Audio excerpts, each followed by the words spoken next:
السلام علیکم۔ پورا کمرہ لوگوں سے بھرا ہوا تھا۔ اس لڑکی کے ماں باپ، دور پار کے رشتہ دار اور قریب کے علاقوں کے حکیم اور ڈاکٹر بھی وہاں پہ موجود تھے، لیکن کوئی بھی اس لڑکی کی مدد نہیں کر پا رہا تھا، کیونکہ کسی کو بھی یہ مرض سمجھ نہیں آ رہا تھا۔ وہ پاگلوں کی طرح چیخ رہی تھی، چلا رہی تھی۔ وہ بہت زیادہ تکلیف میں تھی، لیکن اسے کوئی بھی زخم یا چوٹ نہیں لگی تھی۔ درد کہاں ہو رہا تھا یہ بھی اس کو معلوم نہیں تھا۔ وہ کہتی تھی کہ بس مجھے درد ہو رہا ہے۔ اس کی عمر بھی کم تھی، اس لیے شاید وہ اپنی بات ٹھیک سے سمجھا نہیں پا رہی تھی، لیکن تھی بہت ہی زیادہ خوبصورت اور لمبے قد کی، اس لیے اپنی عمر سے زیادہ بڑی لگتی تھی۔ اس کی ماں کی آنکھوں میں آنسو تھے اور وہ اپنی بیٹی کے درد پہ تڑپ رہی تھی، اور باپ کچھ بھی کرنے کو تیار تھا۔ وہ کچھ بھی کر سکتا تھا، کیونکہ وہ ایک بہت بڑا نواب تھا، اور میں ان کے گھر میں کام کرنے والی ایک نوکرانی اور ان کی بیٹی شائنہ کی خاص دوست تھی، اور نوکرانی بھی تھی جو صرف ان کی بیٹی کے کام کرتی تھی۔ اس لیے تو میں وہاں پر سب سے زیادہ پریشان بھی تھی، اور سب سے زیادہ کام بھی مجھ پر ہی تھے۔ نواب صاحب نے ڈاکٹرز کو ڈانٹنا شروع کر دیا کہ آپ سب کس کام کے ہو؟ ارے مجھ سے جو مانگو گے میں دوں گا، بس اس لڑکی کی تکلیف کم کر دی جائے۔ لیکن ایسا نہیں ہو پاتا تھا۔ مجبوری میں اس کو بے ہوشی کی دوا دی جاتی تو وہ سو جاتی، لیکن جیسے ہی ہوش میں آتی چیخنا چلانا شروع کر دیتی تھی۔ اور آج اس بات کو تقریباً 10 دن ہو گئے تھے، اور یہ 10 دن ایسے گزرے تھے جیسے 10 مہینے۔ پھر ایک دن ایک آدمی نے کہا کہ یہاں پر ایک بہت ہی پرانا حکیم ہے۔ ویسے تو لوگ اسے ڈاکٹر ڈاکٹر کہتے ہیں، لیکن ہے وہ حکیم ہی۔ حکیمی نسخوں کو ہی ڈاکٹری کی دنیا میں استعمال کر رہا ہے۔ اس کی عمر اب اتنی زیادہ ہے کہ اسے یہاں لانے کے لیے ہمیں بڑی سی گاڑی لے جانی پڑے گی، جس میں وہ بیٹھ کے نہیں لیٹ کے آئے گا، اور اس میں بہت پیسے بھی لگیں گے۔ پتہ نہیں وہ آئے یا نہ آئے، اگر اس کی مرضی ہوئی تو آ جائے گا، اور ہمیں یقین ہے کہ وہی اس لڑکی کا علاج کر سکتا ہے۔ نواب صاحب نے کہا کہ پھر سوچ کیا رہے ہو، جاؤ اس کو لے کر آؤ، جس طرح بھی لے کر آنا ہے لے کر آؤ، جہاز میں لاؤ، گاڑی میں لاؤ، جہاں سے مرضی لاؤ۔ انہوں نے کہا کہ اس علاقے میں جہاز نہیں جاتا، ہم گاڑی میں ہی لے کر آئیں گے، لیکن پتہ نہیں وہ آتا ہے یا نہیں۔ حکیم صاحب بڑے تیور والے ہیں۔ نواب نے کہا کہ تم لوگ جاؤ، اگر وہ نہیں آیا تو میں خود جاؤں گا، اس کے پاؤں پکڑ لوں گا، بس وہ آ جائے اور میری بیٹی کا علاج کرے۔ شاہینہ بہت ہی زیادہ خوبصورت تھی، اپنی عمر سے بھی زیادہ بڑی بڑی باتیں کرتی تھی، بہت پیاری تھی، اور ابھی سے ہی اس کے اندر بہت زیادہ غرور تھا، اور جو کہتی تھی اس کی ماں پورا کر دیتی تھی، جو چاہتی تھی وہ اس کو مل جاتا تھا۔ سب کہتے تھے کہ اگر اسی طرح چلتا رہا تو کچھ سالوں تک یہ لڑکی آفت بن جائے گی، اور اس کے علاوہ نواب صاحب کی کوئی اولاد بھی نہیں تھی۔ اس کی ماں بھی بلا کی خوبصورت تھی، لیکن اب اس کی خوبصورتی دن بہ دن ختم ہو رہی تھی، کیونکہ وہ نواب صاحب سے پہلے ہی 10 سال بڑی تھیں۔ نواب صاحب کی عمر تو اتنی زیادہ نہیں تھی، لیکن انہوں نے اپنا حلیہ اس طرح کا بنایا ہوتا تھا کہ وہ بڑے مہذب اور شریف آدمی لگتے تھے۔ عمر ہوگی ان کی کوئی 34 سال، لیکن حلیے سے وہ 40 سال کے لگتے تھے۔ ان کو بھی بڑی جلدی گدی نشین ہونا پڑا۔ ان کے والد صاحب اس دنیا سے چلے گئے، اس لیے ان پہ بہت بڑی ذمہ داریاں تھیں۔ شاہینہ مجھ پہ بھی بہت زیادہ حکم چلاتی تھی، اور مجھے بار بار یہی محسوس کرواتی کہ تم تو نوکر ہو۔ اسی حویلی میں ایک لڑکا کام کرتا تھا، اس کا کام سارا دن کمپیوٹر پہ ہوتا تھا، کیونکہ آج کل حویلی کے حساب کتاب کو بھی کمپیوٹر میں ڈال دیا گیا تھا تاکہ حساب کتاب کرنے میں آسانی ہو۔ اس کا نام منور تھا۔ میں اس سے بہت زیادہ محبت کرتی تھی، لیکن وہ شاہینہ کا دیوانہ تھا۔ میں نے اس سے کہا کہ اس کی اور تمہاری اور میری عمر میں کافی فرق ہے۔ وہ کہنے لگا کہ پھر کیا ہوا، تم تو ایسے کہہ رہی ہو جیسے وہ ہمیشہ ہی کم عمر رہے گی، ایک دن تو وہ تم سے زیادہ جوان اور خوبصورت ہو جائے گی۔ جوان اور خوبصورت تو وہ ابھی بھی ہے۔ میں نے اسے بتا دیا تھا کہ میں اس سے محبت کرتی ہوں، لیکن اس نے مجھے کہہ دیا تھا کہ میں صرف اس سے محبت کرتا ہوں۔ میں نے کہا کہ وہ نواب کی بیٹی ہے، اور تم ان کی حویلی میں کام کرنے والے نوکر، اور میں بھی نوکرانی۔ دیکھا جائے تو تمہاری جوڑی تو میرے ساتھ ہی بنتی ہے۔ اس نے کہا کہ میں نوکر نہیں ہوں، میں کمپیوٹر آپریٹ کرتا ہوں اور پڑھا لکھا ہوں اور آگے بھی پڑھ رہا ہوں۔ کل کو میری لاکھوں کی نوکری بھی لگ سکتی ہے۔ اور نوابوں کا کیا ہے، ضروری نہیں کہ وہ کسی امیر آدمی کو ہی اپنی بیٹی کا رشتہ دیں، وہ تو کسی بھی لڑکے کو رشتہ دے کے اس کو ایک پل میں امیر بنا سکتی ہیں۔ ایسی کون سی سہولت اور آسائشیں ہیں جس کے لیے وہ اپنی بیٹی کو کسی اور گھر میں بھیجیں گے؟ وہ ساری سہولت اور آسائشیں تو اسی گھر میں بھی مل سکتی ہیں، اور ساتھ میں ایک اچھا اور پرخلوص آدمی مل جائے تو کیا برا ہے؟ میں کہنا نہیں چاہتی تھی، لیکن اس کی باتیں بالکل ٹھیک تھیں، پر جب وہ اس طرح کی باتیں کرتا تھا تو میرا دل بہت جلتا تھا اور مجھے شاہینہ پر غصہ بھی بہت آتا تھا۔ لیکن آج وہ جس حالت میں تھی مجھے بھی اس پہ رحم آ گیا تھا۔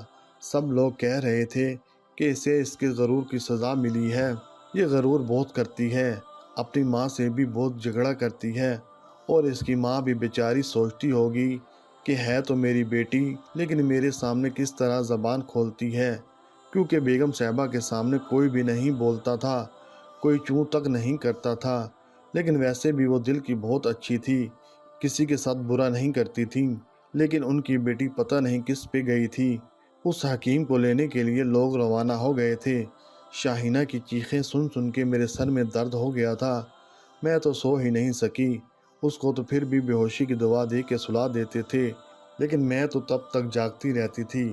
شاہینہ کے کمرے کو بھی بار بار دھویا جا رہا تھا، اس کے بستر کو نہ جانے کتنی دفعہ بدلا گیا، اس کے کمرے میں مختلف قسم کی دوائیں پھینکی گئیں، کیونکہ لوگوں کو لگ رہا تھا کہ شاید اس کو کسی چیز سے الرجی ہوئی ہے، یا اسے کسی کیڑے نے کاٹ لیا ہے، یا کچھ ایسا ہوا ہے جو ہم مس کر رہے ہیں، کیونکہ ایسی بیماری کے بارے میں نہ دیکھا نہ سنا تھا۔ ایک حکیم نے اتنا کہا تھا کہ میں نے اس بیماری کا ایک مریض پہلے بھی دیکھا ہے، تقریباً 15 سال پہلے، اور وہ مریض پورے 25 دن کے بعد اس دنیا سے چلا گیا تھا، کیونکہ وہ درد برداشت نہیں کر پایا تھا۔ اسے بھی اسی طرح درد ہو رہا تھا، اور درد کہاں ہو رہا تھا وہ بتا نہیں پاتا تھا، لیکن پھر درد کی شدت اتنی بڑھتی گئی کہ وہ اس دنیا سے چلا گیا، اور وہ ایک جوان مرد تھا، اور چھوٹی بیوی تو کم عمر لڑکی ہیں، اور ہیں بھی بہت دبلی پتلی، ان کے پاس وقت کم ہے، اسی لیے تو اس کے گھر والے پاگلوں کی طرح ادھر ادھر بھاگ رہے تھے کہ کسی طرح اپنی بیٹی کو بچا سکیں۔ وہ بوڑھا حکیم آنے کے لیے راضی ہو گیا، اس نے 1 روپیہ بھی نہیں مانگا۔ سب لوگ حیران تھے کہ اس نے پیسے کیوں نہیں مانگے۔ خیر وہ آیا اور اس نے آ کے شاہینہ کا معائنہ کیا، پھر اس نے ایک عجیب سی بات کی، اس نے کہا کہ آپ سب لوگ باہر چلے جائیں۔ جو آدمی اس کو لینے گیا تھا وہ کہنے لگا کہ حکیم صاحب نے آج تک کسی کا علاج کرتے ہوئے ایسے نہیں کہا کہ سب لوگ کمرے سے باہر چلے جائیں، یہ تو بس 1 سیکنڈ میں ہی نفس پکڑ کر مرض تک پہنچ جاتے ہیں، اور ان کو اتنی دیر لگتی ہی نہیں ہے، پھر ابھی ایسے کیوں کہہ رہے ہیں؟ سب نے کہا کہ کیونکہ شاید یہ بیماری بھی کچھ اس طرح کی ہے۔ ایک رشتہ دار نے کہا کہ ہم آپ کے ساتھ اپنی بیٹی کو اکیلا کیسے چھوڑ سکتے ہیں، یہ کوئی عام لڑکی نہیں، نوابوں کی اولاد ہے۔ تو حکیم صاحب نے کہا کہ نوابوں کی اولاد ہے تو نہ کروائیں مجھ سے علاج، کسی اور سے کروائیں، ہر ڈاکٹر یا حکیم کا علاج کرنے کا طریقہ ہوتا ہے۔ اگر میں آپ لوگوں کو کہہ رہا ہوں کہ آپ لوگ یہاں سے باہر چلے جائیں تو آپ لوگوں کو میری بات ماننی پڑے گی، کیونکہ یہ علاج کرنے کا طریقہ ہے۔ نواب صاحب نے کہا اچھا چلو ٹھیک ہے، ہمیں کوئی مسئلہ نہیں، آپ کو جیسے بھی بہتر لگتا ہے آپ کریں، بس اس لڑکی کو ٹھیک کر دیں۔ جب اپنی ہی اولاد کی چیخیں گھر میں گونج رہی ہوں تو کوئی بھی سکون سے نہیں سو سکتا، اور ہم لوگ بس یہ چاہتے ہیں کہ یہ جلدی سے ٹھیک ہو جائے۔ حکیم صاحب نے کہا کہ ٹھیک ہے، میں آپ کی بات سمجھ گیا ہوں، آپ پریشان نہیں ہوں، پر آپ سب لوگ باہر چلے جائیں۔ اور ہم لوگ اس بات پہ حیران رہ گئے کہ پورے 1 گھنٹے تک وہ اندر ہی تھے، اندر سے نہ تو کوئی آواز آ رہی تھی نہ ہی کوئی شور، اور عجیب سی بات تھی کہ شاہینہ کی چیخوں کی آوازیں بھی نہیں آ رہی تھیں، ورنہ بغیر نیند کی دوائی کے تو وہ چیختی چلاتی ہی رہتی تھی، لیکن ابھی اچانک سے خاموشی چھا گئی۔ سب یہ سمجھے کہ لگتا ہے علاج کر دیا ہے، اس کی ماں اور باپ تھوڑے بہتر ہو گئے، وہ خوش ہو گئے کہ چلو لگتا ہے کہ ہماری بیٹی ٹھیک ہو گئی ہے۔ لیکن جب حکیم صاحب باہر آئے تو معاملہ کچھ اور ہی تھا، انہوں نے باہر آ کے ایسی بات بتائی کہ کہ سب سے پہلی قیامت تو نواب صاحب پہ آ گئی اور دوسری قیامت ان کی بیوی پہ، کیونکہ بات ہی کچھ ایسی تھی۔ جب حکیم صاحب باہر آئے تو مجھے اندر جانے کو کہا، جا کر دیکھو سب ٹھیک ہے یا نہیں۔ جب میں نے دروازہ کھولا تو سب نے دیکھا کہ چھوٹی بی بی سکون سے سو رہی تھی۔ وہ حکیم کہنے لگا کہ جو میں نے چیک اپ کرنا تھا وہ کر لیا ہے اور اس کے بعد دوائی بھی دے دی ہے، دوائی بھی نیند کی ہے، لیکن جو دوائی آپ لوگ دے رہے ہیں اس سے کم سائیڈ ایفیکٹ والی ہے، اس لیے اب یہی دوائی دیجیے گا۔ اس نے ایک ڈبی میرے حوالے کی، کیونکہ ظاہر ہے میں نے یہ دوائی دینی تھی۔ میں چھوٹی بی بی کے پاس چلی گئی، لیکن مجھے یہاں سے ان کی باتیں سنائی دے رہی تھیں۔ وہ دروازے کے پاس کھڑے تھے۔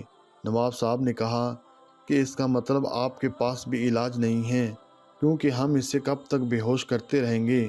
وہ کہنے لگا کہ علاج میرے پاس ہے اور معاملہ صرف بیماری کا نہیں، کسی نے آپ کی بیٹی پہ کالا جادو بھی کیا ہے۔ یہ بات سن کے سب لوگ حیران رہ گئے۔ وہ کہنے لگا کہ بات اب بہت آگے نکل چکی ہے۔ ایک عورت کی حفاظت کرنے کے لیے اللہ نے مرد کو بنایا ہے، اس کا مطلب یہ نہیں کہ وہ مرد اس کی دنیاوی مصیبتوں سے ہی حفاظت کرتا ہے۔ جب ایک عورت ایک مرد کے ساتھ رشتے میں بن جاتی ہے تو روحانی طور پہ بھی وہ دونوں محفوظ ہو جاتے ہیں اور ان کے پیچھے اس طرح کی ہوائی چیزیں نہیں آتی، کیونکہ وہ دونوں ایک دوسرے کے لیے ہوتے ہیں۔ اس لیے اس بیماری کا علاج صرف شادی ہے۔ وہ لوگ سوچ میں پڑ گئے، کیونکہ چھوٹی بی بی کی عمر ابھی تھوڑی کم تھی۔ ایسا نہیں تھا کہ اس عمر میں شادی نہیں ہو سکتی تھی، لیکن شاید انہوں نے 2-3 سال تک ان کی شادی کے بارے میں غلطی سے بھی نہیں سوچنا تھا، اور اب اگر بیماری کے حوالے سے سوچا جائے تو شادی کرانے میں کوئی مسئلہ نہیں تھا۔ نواب صاحب نے کہا کہ ہم جلد از جلد کوئی اچھا سا لڑکا ڈھونڈ کے شادی کروا دیں گے۔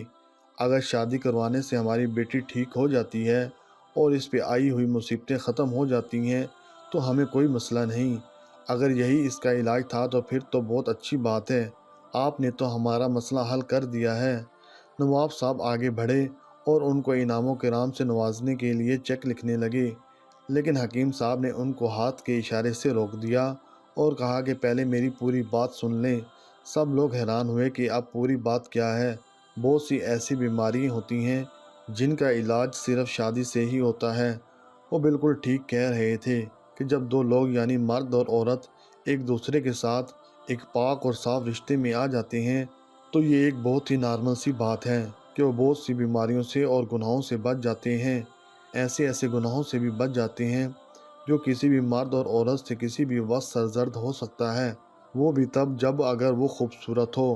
ان کے دل ٹوٹنے سے محفوظ رہتے ہیں، کیونکہ وہ لوگ ایک دوسرے کے ہو جاتے ہیں، ان کی روحیں ایک دوسرے سے مل جاتی ہیں، وہ ایک ہی گھر میں محفوظ رہتے ہیں، کھانے پینے کی بھی ان کو تنگی نہیں ہوتی، ان کے فرشتے بھی بڑھ جاتے ہیں، ان پہ اللہ کی رحمت ہوتی ہے۔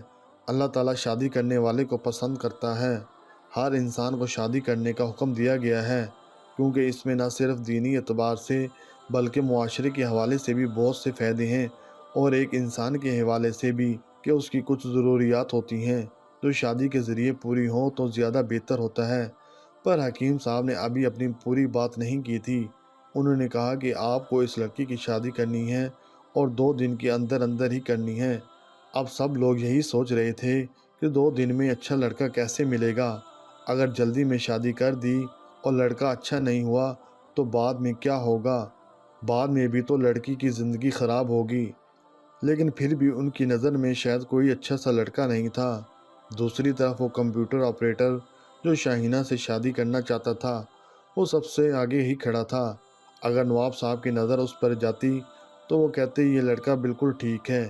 ایک تو ان کا وفادار تھا، ان کی بڑی خدمت کرتا تھا، شکل و صورت کا اچھا تھا اور عمر بھی اس کی تقریباً ایک جیسی ہی تھی۔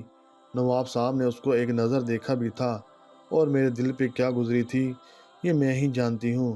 مجھے ایسے لگا کہ بس میری بربادی شروع ہو گئی ہے۔ اگر نواب صاحب نے اس کو شادی کے لیے سلیکٹ کر لیا تو میرا کیا ہوگا؟ لیکن حکیم صاحب نے ایسی بات بتائی کہ میرے مسئلے تو حل ہو گئے، لیکن کسی اور کے مسئلے شروع ہو گئے۔ انہوں نے کہا کہ اس لڑکی سے آپ کو شادی کرنی پڑے گی، صرف اور صرف آپ ہی اس سے شادی کر سکتے ہیں۔ یہ بات سن کے سب حیران رہ گئے کہ ایک باپ بیٹی سے شادی کیسے کر سکتا ہے۔ اس کی ماں بھی اپنے دل پہ ہاتھ رکھ کے بیٹھ گئی، کیونکہ اگر یہ بات سچ نہیں ہوتی تو حکیم صاحب کبھی نہیں کرتے۔ وہ یہاں پر کھڑے ہو کر مذاق تھوڑی کر رہے تھے، اس کا مطلب کہ یہ سب کچھ کرنا ہی پڑے گا۔ انہوں نے کہا کہ ہر حالت میں اس سے نکاح کرنا ہوگا، کیونکہ اس پہ جو عمل کیا گیا ہے اس کے مقابل میں جو مرد اس کی قسمت میں آئے گا وہ بھی کوئی مضبوط مرد ہونا چاہیے، اور وہ آپ ہی ہو سکتے ہیں۔ آپ کو ہی شادی کرنی پڑے گی اس لڑکی کے ساتھ، نہیں تو یہ اس دنیا سے چلی جائے گی، اور یہی اس بیماری کا علاج ہے۔ آپ اس کو باہر کے ملک لے جائیں، کسی اور ڈاکٹر کے پاس لے جائیں، پیسے خرچ کریں، جو مرضی کریں، وہ اس کا علاج نہیں کر سکتے۔ میں نے علاج بتا دیا ہے۔ نواب صاحب نے چیک لکھ دیا، جو کہ ان کا حق بنتا تھا، جبکہ انہوں نے مانگا نہیں تھا۔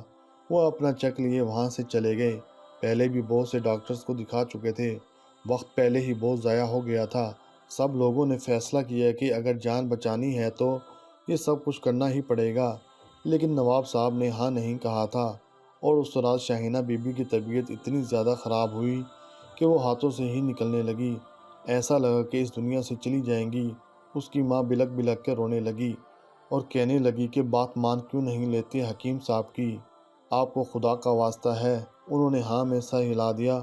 یہ بات بہت عجیب تھی، یہ سب کچھ جو ہو رہا تھا بہت ہی زیادہ انہونا تھا، لیکن کسی کی جان پر بن جائے اور اس کی جان بچانے کے لیے اگر اس طرح کا قدم اٹھانا پڑے تو اتنی عجیب بات بھی نہیں، کیونکہ سب سے ضروری تو جان ہی ہوتی ہے۔ انسان زندہ رہے گا تو کچھ کرے گا، اور اگر ماں باپ کے سامنے یہ راستہ رکھ دیا جائے کہ وہ اپنی اولاد کو بچانے کے لیے کچھ بھی کر سکتے ہیں، اسے بچا سکتے ہیں، تو وہ اسے بچائیں گے، وہ اس کے لیے کچھ بھی کریں گے۔ یہ لوگ بھی زندگی کی اسی کشمکش میں پڑ گئے تھے، اور اب ان کو حکیم صاحب کی بات ماننی تھی۔ ان کی دی ہوئی دوائی سے تھوڑا بہت افاقہ ہوا، رات سکون سے گزر گئی، لیکن انہوں نے کہا تھا کہ اس دوائی سے علاج نہیں ہوگا، صرف نیند اچھی آئے گی۔ صبح پھر حالت بری تھی۔ جلدی جلدی مولوی صاحب کو بلا لیا گیا تاکہ نکاح پڑھا دیا جائے۔ تھوڑی دیر کے بعد نکاح کی رسم بھی ہو گئی، اور اس کے بعد شاہینہ بی بی کو نواب صاحب کے کمرے میں بھیج دیا گیا۔ حکیم صاحب بھی آئے ہوئے تھے۔ انہوں نے کہا کہ سب کچھ ویسے ہی ہوگا جیسے کہ شادی میں ہوتا ہے، اسی طرح کی رسمیں ہوں گی لڑکی کی۔ جب شادی ہو جائے تو وہ اپنے دولہے کے کمرے میں ہی جائے گی، اسے کہیں اور نہیں بٹھایا جائے گا۔ وہ ابھی بھی درد سے چلا رہی تھی، لیکن جب نواب صاحب اندر چلے گئے تو اچانک سے تھوڑی دیر بعد اس کی چیخیں سنائی دینا بند ہو گئیں۔ حکیم صاحب نے کہا کہ اب میں چلتا ہوں۔ سب نے کہا کہ آپ نے تو کمال کر دیا۔ سب لوگ ان کے گھر کا پتہ پوچھنے لگے اور کہنے لگے کہ آپ سے کس طرح سے رابطہ ہو سکتا ہے، ہمارا یہ مسئلہ ہے، ہمارا وہ مسئلہ ہے۔ حکیم صاحب کی چاندی ہونے لگی۔ میں نے منور کو دیکھا اور کہا کہ آج تو تم بھی بڑے اداس لگ رہے ہو۔ کہنے لگا ہاں ہوں اداس، کیونکہ میرا خواب ٹوٹ گیا ہے۔ میں نے کہا کہ تمہارا خواب ٹوٹا نہیں ہے، تمہیں پھر سے خواب دیکھنے کا موقع ملا ہے۔ اب جو ہو گیا اس کو بھول جاؤ، میں تم سے محبت کرتی ہوں۔ وہ کہنے لگا کہ اگر میری شادی شاہینہ سے نہیں ہوئی میں تب بھی تم سے شادی نہیں کروں گا، تم تو مجھے بالکل اچھی نہیں لگتی ہو۔ میں نے کہا کہ تمہیں میری بد دعا لگ جائے گی، تو اس نے کہا کہ بد دعائیں اگر اس طرح لگتی ہوتی تو اب تک آدھی دنیا برباد ہو جاتی۔ ابھی بھی اسے پتہ نہیں کس بات کی امید تھی، وہ بالکل بھی اداس یا پریشان نہیں لگ رہا تھا۔ اس بات کو بھی یقینی بنایا گیا تھا کہ یہ بات زیادہ نہ پھیلے اور کسی کو بھی اس بارے میں پتہ نہ چلے۔ بہت سے لوگوں کو اس بات کا نہیں پتہ تھا، کیونکہ یہ بات بہت عجیب سی تھی۔ ایسا نہ ہوتا کہ کسی ایسے شخص تک یہ بات پہنچ جاتی جو اس بات پہ ایکشن لے لیتا اور کہتا کہ یہ ہمارے معاشرے میں کیا ہو رہا ہے، اس کو روکا جائے، تو پھر کافی مسئلہ بن جاتا۔ اس لیے اس موضوع کو سب سے چھپایا گیا تھا۔ میں اپنے کمرے میں آ کے لیٹی تھی اور پوری حویلی میں بڑے عرصے بعد بالکل خاموشی تھی، ہر طرف خاموشی تھی۔ مجھے بھی نیند آنے لگی۔ آج بڑے دنوں بعد میں اپنے کوارٹر میں واپس آئی تھی، لیکن ابھی میری آنکھوں میں آنسو تھے، کیونکہ منور نے مجھے ایسی بات کہی تھی۔ جس سے محبت ہو وہ آپ کو ایسی بات کہے تو کتنا برا لگتا ہے۔ دل ہی دل میں اسے بد دعائیں دینے لگی، اور میں نے اسے بہت ساری بد دعائیں دی۔ جب آپ کسی سے محبت کرتے ہیں آپ کے دل میں اس کے لیے بد دعا نہیں نکلتی، پر میرے دل سے نکل رہی تھی، اور مجھے یقین تھا کہ میری بد دعا اسے ضرور لگے گی۔ سب کہہ رہے تھے کہ حویلی میں جو پچھلے 10-12 دن سے تماشا لگا ہوا تھا وہ ختم ہو گیا ہے۔ اچھی بات ہے، لیکن سب کو کیا پتہ تھا کہ اب بھی تماشا شروع ہونے والا تھا۔ میں بھی سو گئی۔ بہت عرصے بعد مجھے بھی سکون کی نیند آئی تھی۔ صبح فجر کا ٹائم ہوا تو میں اٹھ گئی۔ میری عادت تھی میں 5 وقت کی نماز پڑھا کرتی تھی۔ میرے کوارٹر میں باتھ روم نہیں تھا، باہر نلکا لگا ہوا تھا۔ میں وضو کرنے کے لیے نلکی کے پاس آئی تو میں نے سامنے عجیب سا منظر دیکھا اور میرے قدموں کے نیچے سے تو زمین ہی نکل گئی۔ میں نے چلا چلا کر سب کو بلانا شروع کر دیا، کیونکہ حویلی کے سین میں جو پڑا تھا اسے دیکھ کر کسی کا بھی دل بند ہو سکتا تھا۔ مجھے ایسے لگا کہ میرا دل بھی بند ہو جائے گا، جبکہ میرا ان دونوں سے کوئی رشتہ نہیں تھا۔ وہ دونوں اس دنیا سے جا چکے تھے۔ یہ میتیں تھیں، لیکن پاس سے خط بھی پڑا تھا اور اس میں جو پیغام تھا وہ شاہینہ بی بی کے لیے تھا۔ دراصل معاملہ یہ تھا کہ شاہینہ کو کوئی بھی بیماری نہیں تھی۔ وہ نواب صاحب کی بیٹی نہیں بلکہ ان کی دوسری بیوی کی بیٹی تھی۔ وہ بہت چھوٹی تھی جب نواب صاحب نے ان کی ماں سے شادی کی تھی، اور یہ نواب صاحب کی دوسری بیوی تھی۔ ان کی پہلی بیوی اس دنیا سے چلی گئی تھی۔ شاہینہ کی عمر اس وقت بہت کم تھی، اسی لیے اسے کبھی کسی نے یہ بتایا ہی نہیں کہ نواب صاحب اس کے اصلی باپ نہیں ہیں۔ لیکن پھر اسے کسی طرح پتہ چل گیا۔ اپنی ماں سے تو وہ پہلے ہی نفرت کرتی تھی، اب اس کی نظر اس دولت پہ تھی۔ وہ عیاشیاں کرنا چاہتی تھی، ساری دولت اپنے ہاتھ میں کرنا چاہتی تھی، اسی لیے اس نے یہ ناٹک کیا۔ اور وہ جو چلا رہی تھی وہ بلا وجہ ہی تھا۔ جب حکیم صاحب وہاں پہ آئے اور انہوں نے کہا کہ سب کو باہر بھیج دو، تو حکیم صاحب نے اس کے ساتھ ایک ڈیل کر لی تھی کہ تم باہر جا کے یہ بات کرو اور بدلے میں تمہیں بہت سارے پیسے دوں گی۔ حکیم صاحب بھی اس کے ساتھ مل گئے تھے اور انہوں نے باہر آ کے یہ بات کر دی، کیونکہ اسے پتہ تھا کہ جب نکاح ہو جائے گا تو سب کچھ اس کے نام ہو جائے گا، اور ابھی بھی سب کچھ اسی کے نام ہو گیا تھا، کیونکہ اس کی اس حرکت کے بارے میں نواب صاحب اور اس کی ماں کو پتہ چل گیا تھا۔ نواب صاحب کمرے میں گئے تو شاہینہ نے ان کو یہ سب کچھ بتایا اور کہا کہ میں آپ سے بڑی محبت کرتی ہوں، بھول جائیں میری ماں کو اور انہیں طلاق دے دیں، اور آج سے میں آپ کی بیوی ہوں۔ حکیم صاحب کے ساتھ مل کر اس نے یہ ناٹک کیا تھا۔ نواب صاحب باہر آئے اور اس کے بعد واپس کمرے میں نہیں گئے۔ وہ اپنی بیوی کے پاس چلے گئے اور اسے یہ سب کچھ بتا دیا۔ وہ حیران رہ گئے، جس چھوٹی سی لڑکی کو انہوں نے اپنی بیٹی کی طرح پالا، آج وہ انہیں اس مقام پر لے آئی تھی۔ نواب صاحب اور ان کی بیوی نے خودکشی کر لی اور اپنے خط میں لکھا تھا کہ اب یہ سب کچھ تمہارا ہے بیٹی، اب تم ہی اسے سنبھالو، پر تم نے ہمیں کہیں منہ دکھانے کے قابل نہیں چھوڑا۔ ہمارے لیے یہ مرنے کا ہی مقام تھا، ہم تو تمہاری جان بچانے کے لیے اس حد تک چلے گئے تھے، ہمیں کیا پتا تھا کہ تم ہمیں رسوا کرو گی۔ وہ دونوں اس دنیا سے جا چکے تھے۔ یہ بات پورے گاؤں میں اور پورے علاقے میں پھیل گئی تھی۔ وہ بھی پتھر بنے کھڑی تھی۔ سب لوگ اس سے نفرت کرنے لگے، اس پہ تھو تھو کرنے لگے کہ یہ کس قسم کی گندی لڑکی ہے۔ سب نے اس کا کام چھوڑ دیا۔ میں نے بھی کام کرنے سے انکار کر دیا۔ میرے ماں باپ نے کہا کہ تجھے حویلی میں کام نہیں کرنا چاہیے۔ نواب صاحب کی بیٹی نے منور سے شادی کر لی اور 1-2 سال تو انہوں نے بڑی عیاشی کی زندگی گزاری۔ میں حیران تھی کہ میری بد دعائیں کیوں نہیں لگیں۔ وہ لوگ تو بڑے خوش تھے، لیکن ان دونوں نے اپنی ہی عیاشیوں میں لگ کے سارا کچھ برباد کر دیا تھا۔ ان سے کاروبار سنبھالا نہیں گیا، کاروبار میں نقصان ہونے لگے، لوگ دروازے تک آ کر پیسے مانگنے لگے تھے۔ اب ان کے پاس صرف ایک حویلی ہی بچ گئی تھی، یا پھر کچھ گاڑیاں اور زیورات وغیرہ۔ اور پھر ایسا ہوا کہ ایک دن حویلی میں بھی آگ لگ گئی اور وہ دونوں ہی آگ کے نظر ہو گئے۔ اب وہ پوری حویلی جل چکی ہے اور ایک کھنڈر کا منظر پیش کرتی ہے۔ وہاں پہ کوئی بھی نہیں جاتا، نہ تو اس کو پھر سے بسایا جا سکتا ہے اور نہ ہی وہ رہنے کے قابل ہے۔ لیکن ابھی تک وہ زمین ایسے ہی پڑی ہے، اور آج اس بات کو 10 سال ہو گئے ہیں۔ میری بھی شادی ہو گئی ہے، بچے بھی ہو گئے ہیں۔ میں ابھی بھی حیران ہوتی ہوں کہ کیسے ایک عورت کی لالچ سب کچھ برباد کر دیتی ہے۔ عورت واقعی فتنہ ہے۔ عورت کے پیچھے بڑی بڑی جنگیں ہوئی، لڑائیاں ہوئیں، کتنی قومیں برباد ہوئیں، کتنے رسوا ہوئے، کتنے ذلیل ہوئے۔